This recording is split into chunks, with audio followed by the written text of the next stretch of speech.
One of the next big steps for the rebooted DCU is Supergirl, set to release at the end of June, with Millie Alcock stepping into the lead role. And honestly, this project says a lot about how James Gunn is building this universe, because the choice of director alone already tells you the tone they're aiming for. The film is being directed by Craig Gillespie, the same filmmaker behind Cruella, a movie that surprisingly worked not just with audiences, but also with critics. A lot of people pointed out that Disney actually nailed the character work there, especially when it came to reimagining a classic animated villain in a more layered, grounded way. And now Gunn basically did what he's been quietly doing for a while, pulling another strong director from Disney's side straight into DC. What's interesting is how this film fits into the bigger picture of the DCU. From the very beginning, Gunn kept repeating that this isn't a hard reset in the usual sense. No clean slate, no pretending the past never happened. Instead, the new DCU is supposed to grow organically, with stories that feel connected but don't rely on the old baggage. And what really stood out was his decision to kick things off not with some massive team-up or a Justice League-style event, but with Superman. That alone already set the tone. He even mentioned early on that Supergirl was already deep in development while the new Superman script was still being written, and he couldn't stop praising how strong the material was.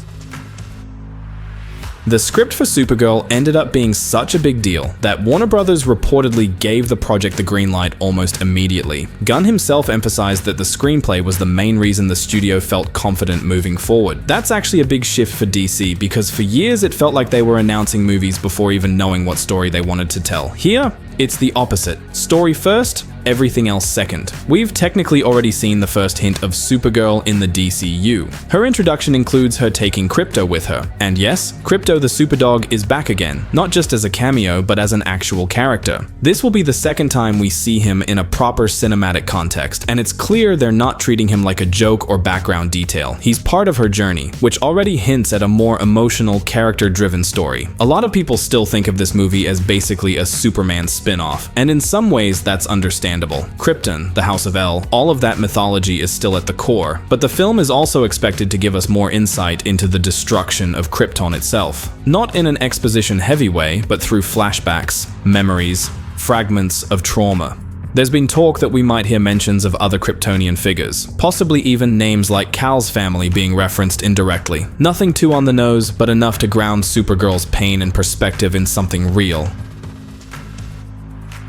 Then there's the casting choice that caused one of the loudest fan reactions. Jason Momoa. The whole situation around him is almost legendary at this point. For years, fans kept saying the same thing over and over again. If Lobo ever appears in live action, Momoa has to play him. It almost felt inevitable. And what's wild is that even before the official DCU reboot was announced, Momoa himself was posting cryptic messages on social media, hinting that something big was coming, something he couldn't talk about yet. Turns out that something was exactly this. Despite having played Aquaman before, a role that was absolutely not minor, Gunn and DC didn't hesitate to bring him back in a completely different form. And honestly, that alone shows how different this new approach is. They're not afraid of recasting actors into new roles if it fits the character better. In the first Supergirl trailer, Lobo only appears briefly, almost like a background presence, which confused some people. He felt like a fourth-tier character, barely there. But clearly DC noticed the reaction, because they followed that up with a separate mini teaser focused entirely on him. That teaser gave us proper shots of Lobo on his bike, and for the first time, a clear close-up of Momoa in full makeup. The reaction was mixed. Some fans loved it instantly. Others expected heavier prosthetics, more extreme makeup, something closer to the comics. And then there were people who, ever since the first trailer dropped, kept complaining that the whole movie looked cheap, comparing it to a low-budget Guardians of the Galaxy knockoff. Personally, I think that reaction is way too early. We still don't even know the official budget, and that alone makes a huge difference when judging the visuals.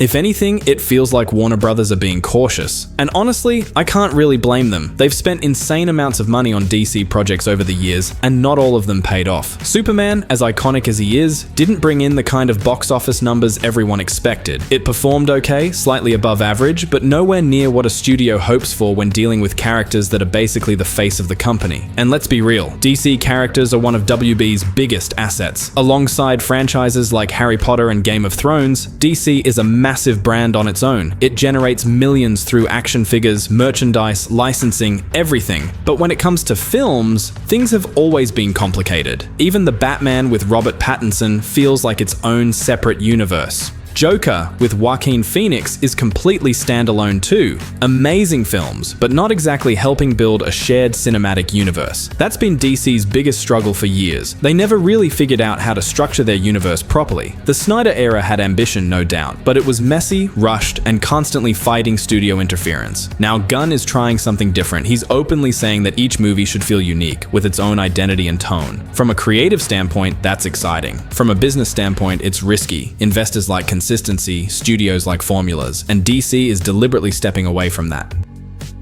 Supergirl, on paper, is even riskier. She's not as popular as Superman. She doesn't have the same recognition level. She's not an A-list character in the eyes of general audiences. And yet, everything we've heard suggests that the heart of this movie is the story itself. The film is heavily inspired by Supergirl Woman of Tomorrow by Tom King, and that's a huge deal. That comic is not a standard superhero adventure. It's darker, more reflective, more emotional. It's about grief, anger, survival, and what it really means to carry the legacy of Krypton without having Earth fully feel like home. If they truly stick close to that source material, then Supergirl could end up being one of the most mature and emotionally heavy entries in the DCU so far. Woman of Tomorrow is very different from what people usually expect from a Supergirl story, and that's exactly why it stood out so much. The comic, written by Tom King with art by Bilquis Evely, isn't about saving the world in the traditional superhero sense. It's more like a space western mixed with a personal tragedy story, where Supergirl is less of a shining symbol and more of a deeply wounded survivor.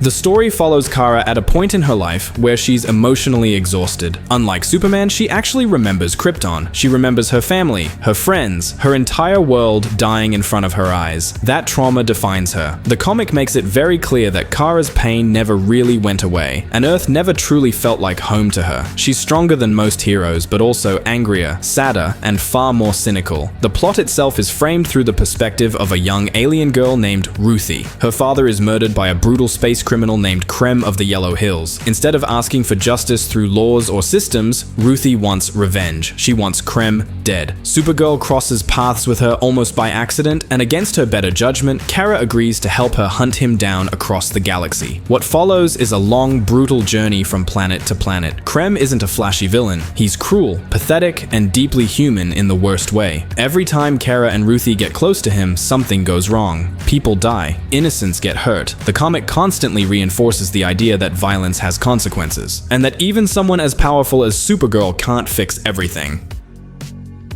One of the most important themes of the story is the contrast between Superman and Supergirl. Superman grew up on Earth. He learned hope first. Kara learned loss first. The comic doesn't say one is better than the other, but it makes it clear why Kara operates differently. She drinks. She isolates herself. She questions whether being a hero actually makes a difference. Yet despite all that, she keeps going. Not because she believes everything will turn out fine, but because she refuses to let cruelty go unanswered. Ruthie's role is just as important as Kara's. She starts the story consumed by hatred and revenge, fully believing that killing Krem will bring her peace. Through Kara, she slowly learns that revenge doesn't heal trauma, it just reshapes it. By the end, the story becomes less about catching the villain and more about what kind of person Ruthie will become, and what kind of example Supergirl chooses to set. Visually, the comic feels almost mythic. Every planet looks like a painted fairy tale, which creates a sharp contrast with how dark and emotionally heavy the story actually is. That contrast is intentional. It makes Supergirl feel like a wandering legend, a broken hero drifting through beautiful worlds while carrying something permanently shattered inside her. By the end of Woman of Tomorrow, Supergirl doesn't magically heal. There's no clean emotional victory. What she gains instead is clarity. She accepts that her pain is part of who she is, but it doesn't define the good she can still do. That's why this comic is so important. It reframes Supergirl not as a female Superman, but as her own character with her own scars, worldview, and moral code. If the movie truly takes inspiration from this story, audiences shouldn't expect a standard superhero adventure. They should expect something slower, sadder, and more character-focused. A story about grief, justice, and choosing compassion even when the universe gives you every reason not to.